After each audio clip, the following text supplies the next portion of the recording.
Are you on your wellness journey and wanting some inspiration about what to do next? I have something just for you.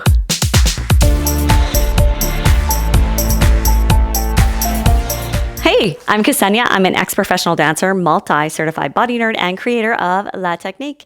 If you don't follow me, please do. I put up new videos every single week.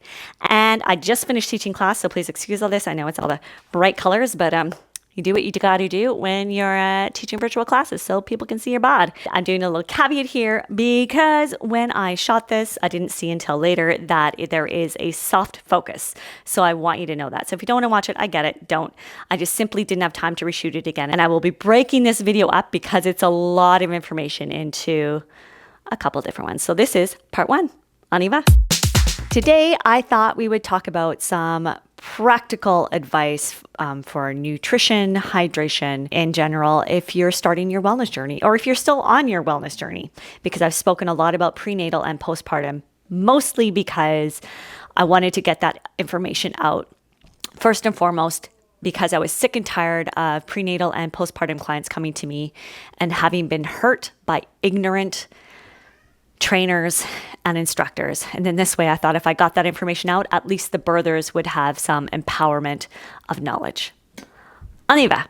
I just finished teaching, so please excuse all this. I know I need my French cut. And if you hear my babe, our baby, I can hear him calling for me. This is one of my work days, and my partner is looking after him. Let's get right into it. You want to make sure that you are hydrated, and this is completely practical. My certification is actually, I'm going to get this so it's correct. I have my certification right there so I could revert to it. Practical Nutrition for Sports Medicine and Fitness Professionals. I am not a dietitian. I am not a nutritionist. Just to be clear, to have those certifications, you have to sometimes go to school for as long as 7 years in university. And I certainly did not do that. This was a 9-month course that I took. So I would be able to serve my clients better with general knowledge base to coach them. So you want to have, if you are a menstruator and you're not pregnant nor postpartum, healing postpartum, you want to have around 2 liters a day. The basis is you want to be able, your urine should be almost clear no matter when you go. And if you want to double check when you're training, because if you're training and your urine is a really dark yellow, that tells you that you are dehydrated and you need to drink more. And yes, our bodies are composed with a high percentage of water. So that's why it's important, but also because our body needs water to heal. If we are dehydrated, our muscles and our ligaments cannot heal properly. And when you think of training is where we're consistently injuring ourselves, kind of. Weightlifting, for example, we are making micro tears in the muscles for the muscles to grow and get stronger. And those muscles cannot repair if they don't have water. That's going to lead to an injury. So you must keep up on your hydration. Carry around a water bottle with you. I love this sparkly one. This is from my mama. I freaking love it. Oh, it makes me so happy when sunshine comes off and it's like a disco ball. Oh, it makes me smile. Simply because if you have it with you, you will be more apt to drink that than reach for something else. Just to keep yourself hydrated. Of course, we don't want to overhydrate you. But if I know this here is 750 milliliters, myself, with the amount I move, I want to have at least 3 of these a day, at least. And then I check in on my urine output if it's bright. And keep in mind, if you're taking supplements, that will change the color of your urine as well. Just know that. So you can also go by smell of your urine. I know, we're getting in there. Smell as well. If it smells really like urine, you might want to up your water intake. You might want it. But again, when you take minerals and vitamins, you'll get to know your own body, how your own body reacts when it's being excreted out in urine. As a side note for the hydration, if you are prenatal or postpartum, I know I've said these in these other videos, but in case you haven't seen them, I'll see if I can link it in this one here. You need to be having more water because prenatal, you are growing a human. So I generally say about every 10 minutes of any kind of exercise, movement, fitness, you want to have like a couple sips of water. And then postpartum, it's especially important if A, you're breastfeeding, and B, you need the water to heal. If you are dehydrated, like I said earlier, when we're tearing our muscles, when we're working out, doing any kind of movement, but mainly weight resistance work, our body cannot heal without water. And you just birthed a human, no matter what the delivery was, if it was vaginal, if it was cesarean, it was work getting that human into this world. And your body is now, it needs so many minerals and nutrients and water. Please just keep up on your water. You should be having between prenatal and postpartum, some specialists say that you should be having between 2 to 3 liters a day. And that's not including your exercise. Just to give you a heads up. Quick and easy. When you go to the loo after a class or during a class, if it's dark yellow, you need more water. Generally, they say it's recommended that if you are doing high intensity training, you want between 4 to 8 ounces of water every 15 minutes of intense exercise. I repeated myself, but I want to make that clear. That's for intense exercise. So I'm talking about if you're doing marathon train running, if you're doing sprints, if you're doing a HIIT circuit class, I would say if you're doing my signature class. Also, to go with hydration, if you're doing an hour of exercise, you want to stick to water. If you are doing more than an hour of exercise, no matter the intensity, that's when you add in electrolytes. Our intestines need water, salt, and carbohydrate in order to utilize all three in our intestines. In order for our body to utilize the water, our body can't utilize the water without the salt, the electrolytes, and our intestines have a hard time absorbing without the carbohydrate. So really simple, what I like to do personally is I choose a low glycemic citrus fruit like lemon or grapefruit or lime, even orange if I have, and I just do a squeeze of that. I take a 500-liter jar, squeeze of that juice. I put in a pinch of salt. Some people say they like pink Himalayan salt, but I really haven't seen any human clinical trials that support that. But if you have, let me know down below. I like to be educated as well. I want to know. And I just simply didn't have time to verify human clinical trials. My apologies before I shot this. I know if you can hear my little ones yelling for me right now. I need to focus. Going on, you have this squeeze of juice, pinch of salt, the rest is water. And then you drink that, you chug it. I used to say do a liter of that, but most bladders can contain only 500 milliliters of liquid at a time. So if you were chugging a liter like I used to do, your bladder would literally feel like it was exploding. And yes, you might have peed yourself. Absolutely. So just keep that in mind. If you do want to drink more water, you want to be by a loo if it's more than 500 milliliters, because that's all our, in general, that's what a bladder can handle. Speaking of peeing, if you are someone who's like, oh my goodness, I know I'm going to have to jump in this class or with this trainer, I think I'm going to pee myself, please go see a pelvic floor physiotherapist. That's for everyone. It doesn't matter if you've ever had a child or if you've not had a child, because so many people have a paradoxical breathing pattern. What that means is you're breathing in a way that is not helpful to the body and it's creating more problems. And generally, that means more problems with your pelvic floor.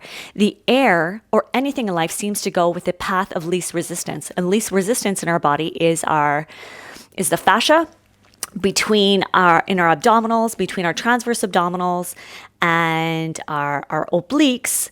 That has more give than muscle, and our pelvic floor doesn't necessarily have more give, but it can create tension and problems if you're not breathing properly. And that might be why.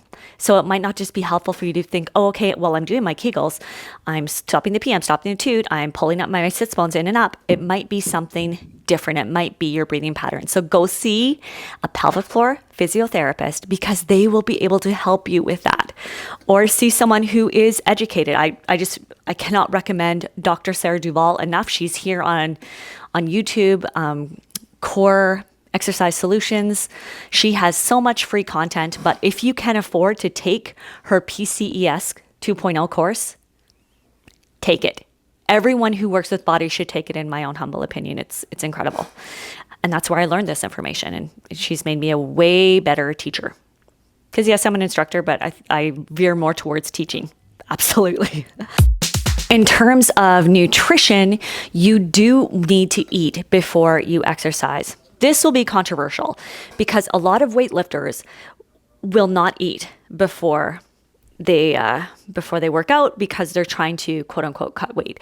And I need to put this in here, a trigger warning.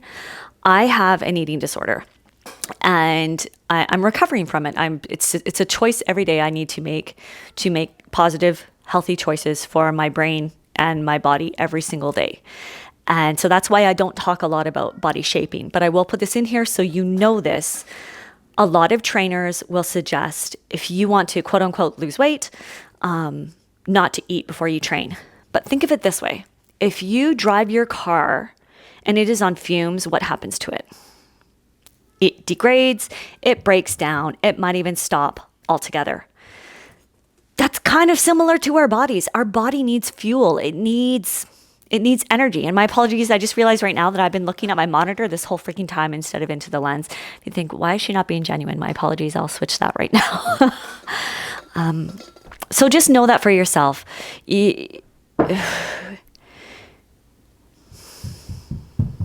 Starving a body, denying the body nutrients is not a long-term option.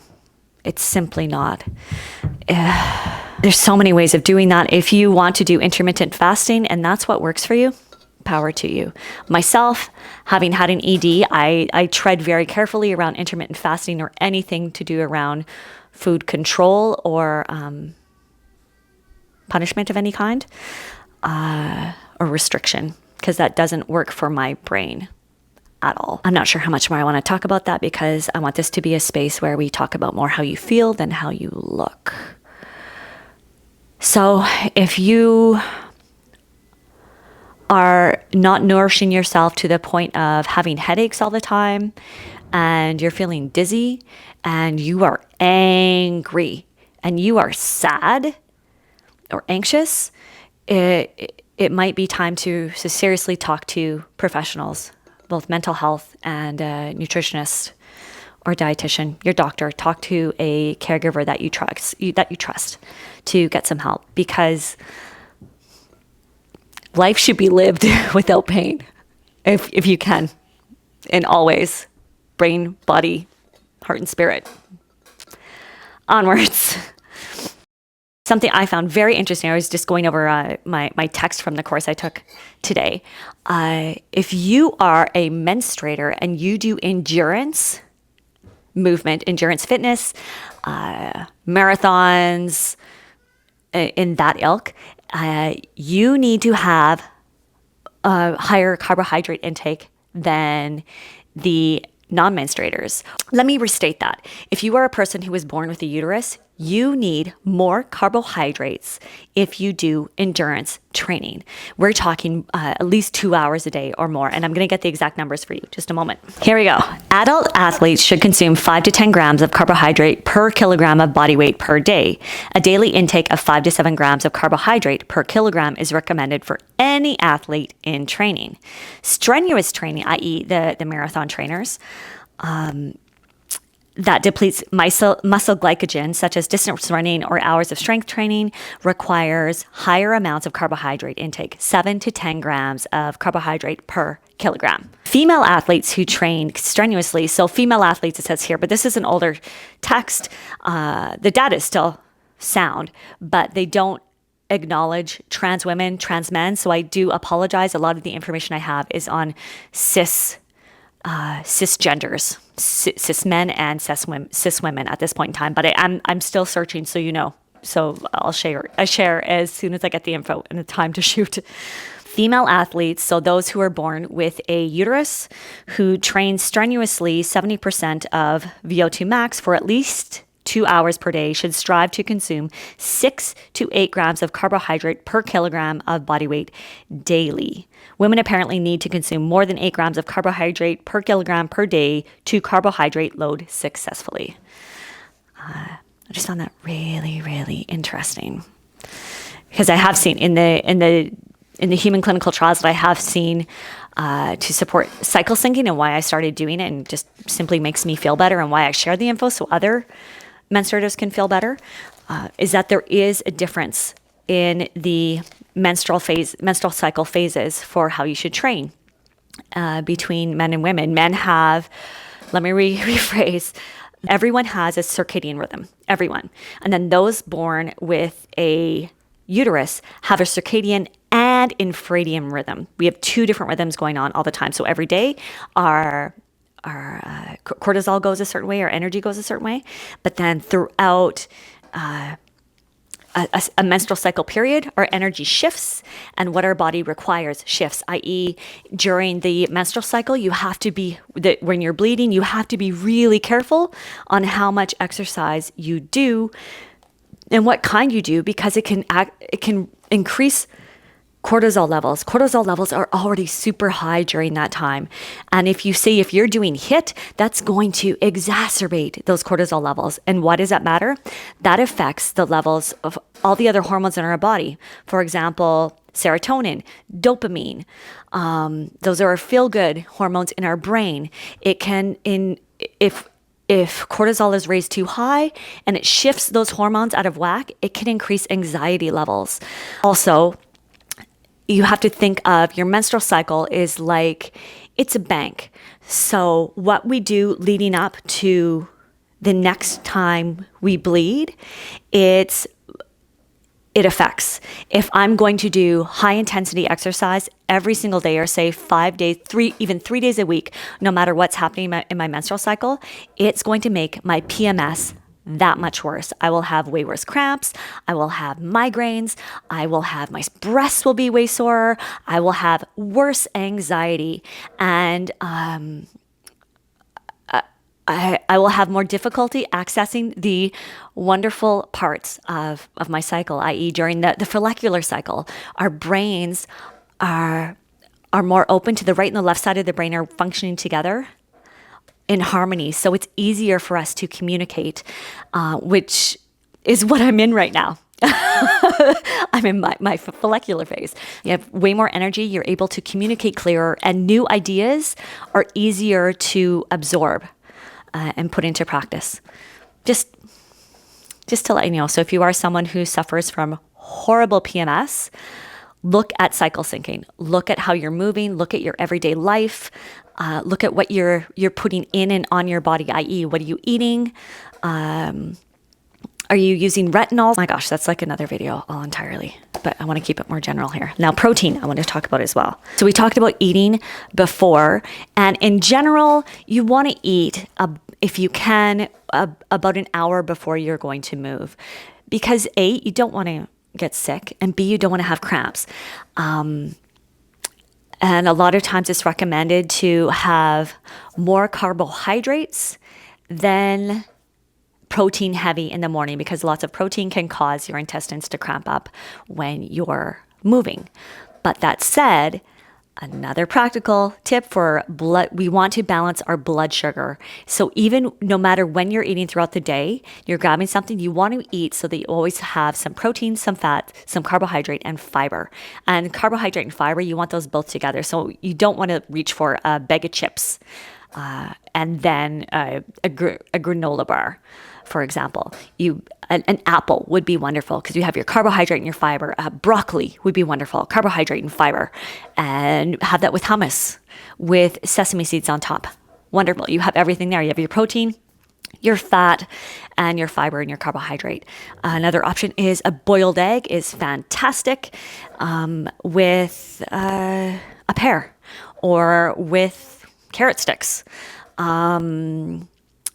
Carrot sticks, and let's get some fat in there. Like, you do have the fat in the egg yolk, the cholesterol, but maybe even just some olive oil with vinegar that you can dip the carrot sticks in. Unless you like just olive oil, then power to you. Myself, I like the mix more than just the olive oil by itself. A lot of vitamins in vegetables are fat soluble, so you need that fat in order for your body to utilize the nutrients and minerals that are available.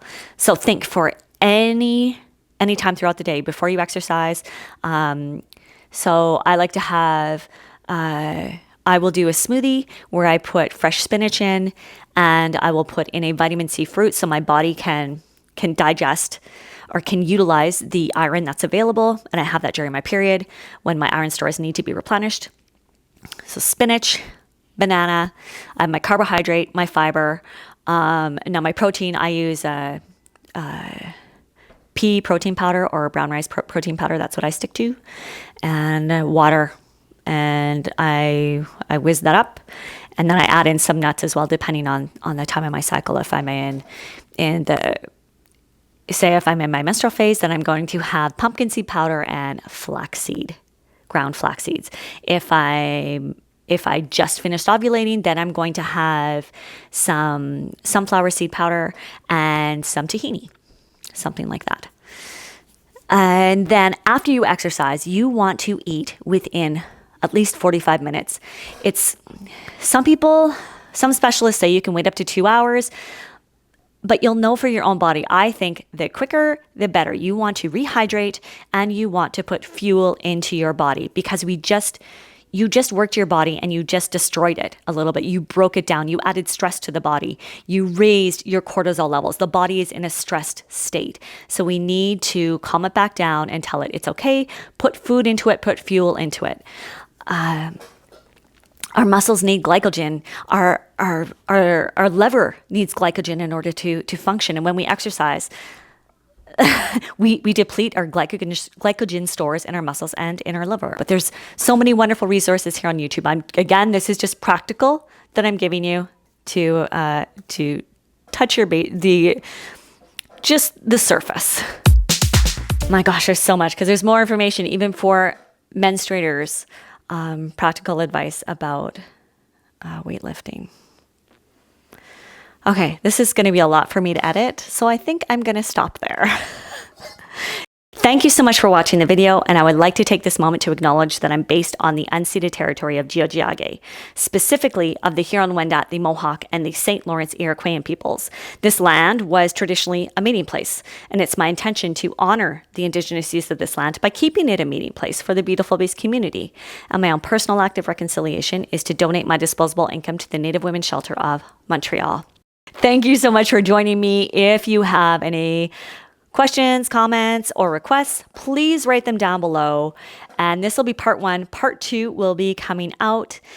And if you haven't subscribed, please do. That helps keep me relevant on YouTube. And it would be really nice if this could be another line of income for myself and my family, to support my family. I love sharing knowledge, but it would be nice to have that energy exchange. Please think about sharing my video or telling someone about me. That would be greatly appreciated. And if you want to come take a class, I'd love to see you. Have a very good day, and until next time, take care.